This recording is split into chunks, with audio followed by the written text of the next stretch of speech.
Hello, our today's topic is double cage induction motor. In an ordinary induction motor, the starting torque is very poor. We can have higher starting torque either by using slip ring induction motor or by using double cage induction motor.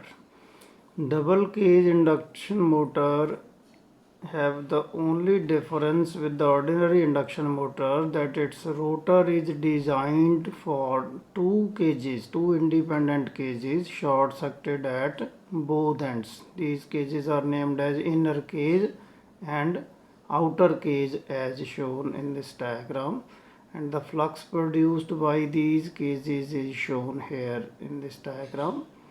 And let us discuss the construction of the rotor of squirrel cage induction motor. The squirrel cage induction motor rotor have the core with this type of slots, that is there are two sections, one for outer cage and other for inner cage conductors of each slot throughout the periphery. This type of slots are cut in the rotor core, and we insert two windings, one is inner cage winding and other is outer cage winding.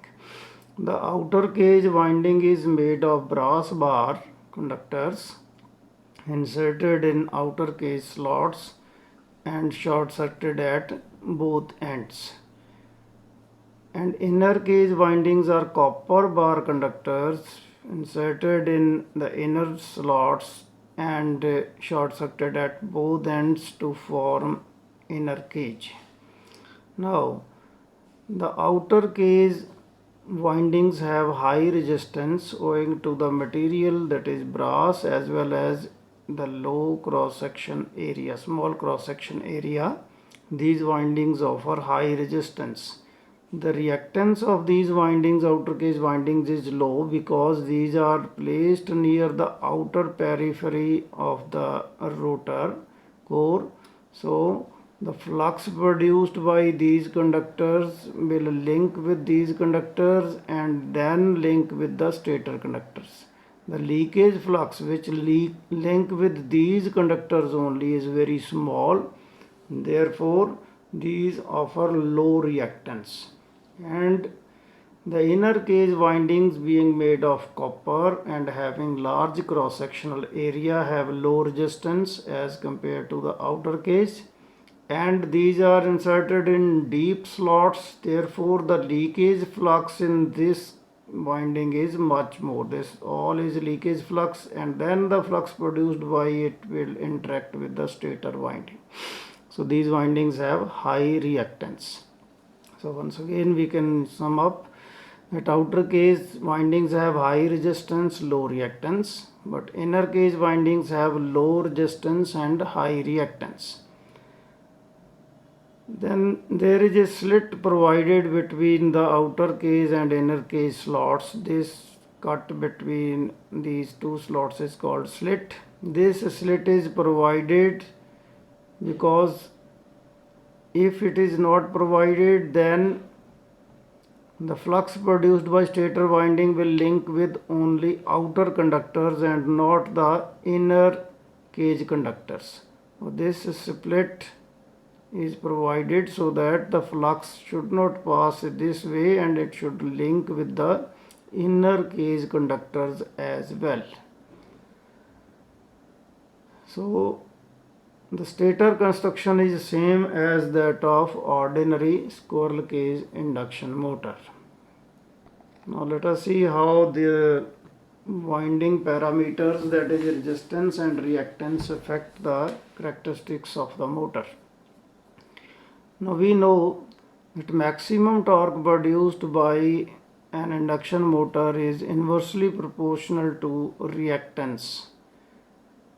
In case of inner cage, the reactance is high, therefore the maximum torque produced is less, and the outer cage have low reactance, therefore the maximum torque produced by outer cage is more.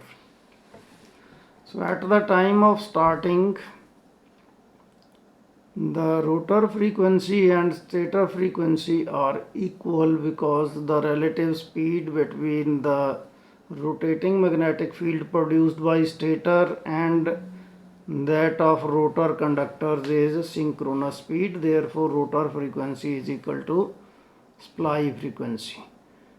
So, the reactance is given by the expression 2 pi fl, depends upon frequency. So reactance offered by the windings will be more at the time of starting as compared to the resistance.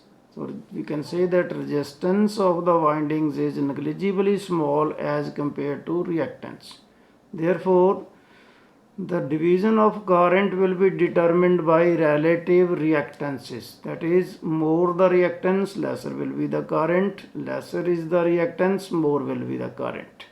So here we know that inner case have high reactance, so will have small current flowing through it, and outer case have low reactance, so more current flowing through it at the time of starting. Therefore, the torque produced depends upon the current flowing through the rotor windings. Therefore, the torque is mainly produced by outer case. At the time of starting, when that is slip is 1, the torque produced by outer case is more as compared to the torque produced by inner case. The total torque produced is sum of the outer case torque and inner case torque. It is shown here. Double case will give this curve. So at any instant we can add the torque of outer cage and inner cage to have this double cage curve. Now let us see, this is at the time of starting. The main torque is produced due to outer cage owing to its low reactance. Now when the motor picks up speed, the rotor frequency reduces as it is given by slip into supply frequency. The slip under running conditions is very small, for example 0.04, 0.05 like that.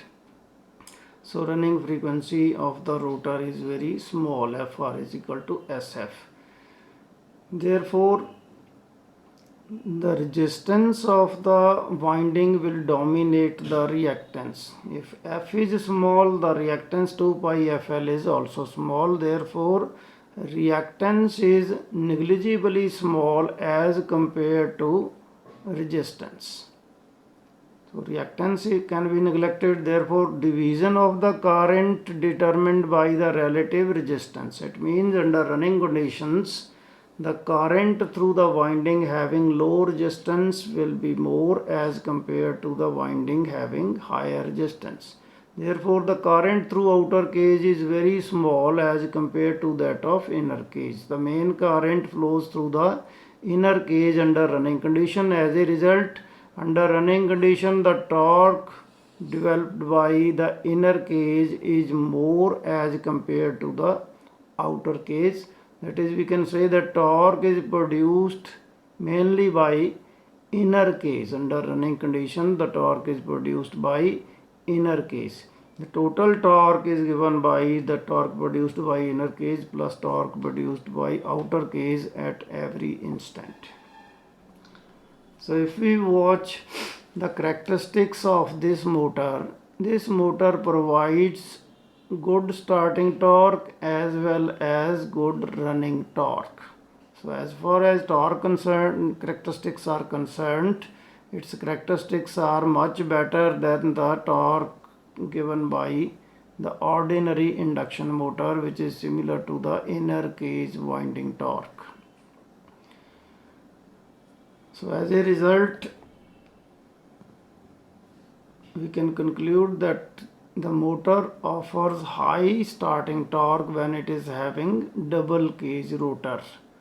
So It can be started on load. At the time of starting there can be load on the motor. In case of ordinary induction motor, it is started at no load or very low load, and then the load is engaged with the motor. Now the running torque is similar to that of ordinary induction motor. So we can say this motor is very advantageous, but in general it is not used due to some disadvantages. Let us discuss those. First is that this motor have two rotor windings and one with high resistance, therefore more copper losses will be there, which will reduce its efficiency to a lower value. Efficiency of the motor is lower. The rotor diameter becomes more due to double cage rotor conductors, so as well as the diameter of the stator will also increase. The motor is of large size for same horsepower. So finally the motor is also costly as compared to ordinary induction motor. So due to these disadvantages, this motor is not generally used. It is only used when we require high starting torque. For example, in lifts, in cranes, in hoists, where there is a load at the time of starting, so this type of motors are used. Otherwise, generally the slip ring induction motor, ordinary slip ring induction motors are used. Thank you.